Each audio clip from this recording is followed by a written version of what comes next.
Hello everyone, welcome back to DeveLeap. I'm Denju and I'm so glad you're tuning in again. Over the past few episodes, we have been on quite a journey through the development world, looking at how governments work, how policies are designed, and how NGOs make an impact on the ground. But today, let's take a slightly different route. Let's talk about something that sits right at the intersection of business and social good, which is corporate social responsibility or CSR. Now, don't worry, this is not going to be a heavy lecture. Think of it as a simple conversation. I'll walk you through what it is, why it exists, how it works in India, and most importantly, how you can actually build a career in this space. Sound good? Great. Let's start simple. Imagine you're working for a company that doesn't just focus on profits, but actively works to solve problems like poor education, healthcare gaps, or even environmental degradation. That's CSR in action. CSR basically means a company is taking responsibility for its impact on society and actively working to make that impact positive. And in India, CSR is not just nice to have, it's mandatory. India was the first country in the world to actually make CSR spending legally binding for certain companies. But before we get into the legal stuff, let's step back in time. CSR is not something India invented recently. Our culture of giving back is actually much older. Think of the Tata groups. Way back in 1892, Jamsetji Tata set up the JN Tata Endowment. This endowment provides Indian students with a merit based repayable loan of up to 10 lakh for studying overseas. That was over 130 years ago. He believed businesses should serve society, not just shareholders. And that philosophy spread. Many Indian business families, from Birlas to Bajaj, followed a similar path. So you see, spirit of CSR was always here. But in 2013, things became official. In 2013, the Indian government passed the Companies Act.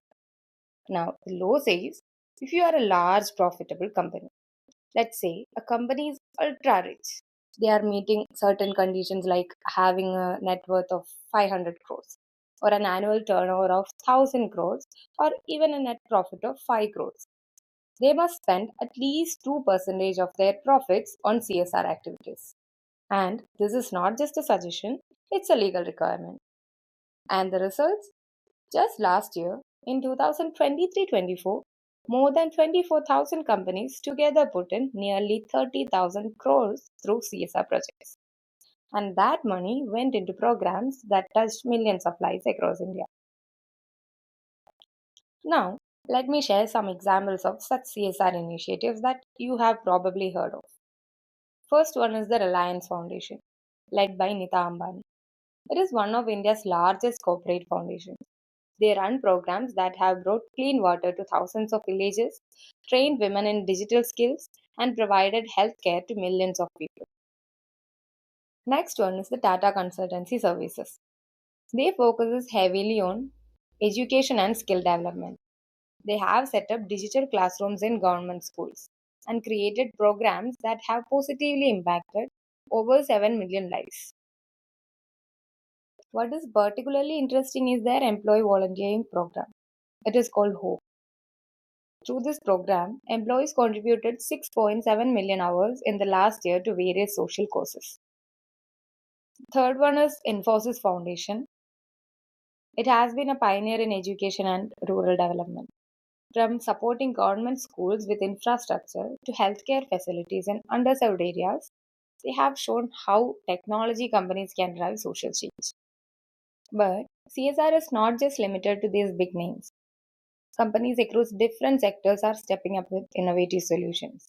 For example, Apollo Tyres, the Godrej Trust, and the Wipro Foundation, they are all actively addressing social issues like health, education, disaster response, and environmental conservation. And here is something important. Companies don't all do CSR in the same way. Some prefer to collaborate with NGOs, funding projects that NGOs design and implement. This way, they can tap into the NGO's ground expertise. Others go a different route. They set up their own CSR foundations to design and run programs directly. Think of it as a company creating its own specialized arm for social impact.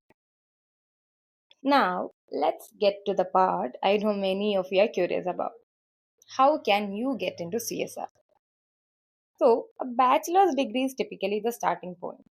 It could be in social sciences, business administration, development studies, or even engineering. Many CSR professionals have diverse educational backgrounds, which actually works in your favor because CSR requires interdisciplinary thinking. For higher level positions, you can consider pursuing a master's in social work, development studies, public policy, or even an MBA with a focus on sustainability or CSR. Along with your qualification, you also need to bring in the right knowledge and skills when you enter this field. Things like understanding the problems that exist in the development or social sector, knowing how to measure if a project is really making a difference, and learning how to work closely with the people on the ground. And you know what else really matters here? Creativity. Because addressing social issues, whether through CSR or any other platform, it doesn't follow a one size fits all approach. Every community is different, every problem has its own layers. And above all, it's your own passion that makes the real difference. It's what keeps you going and brings the life to the work. Okay, so how do you actually enter this space?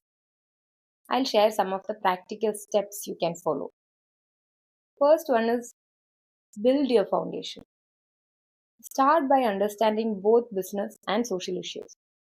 You can follow news about corporate initiatives, read company CSR reports, and stay informed about India's development challenges.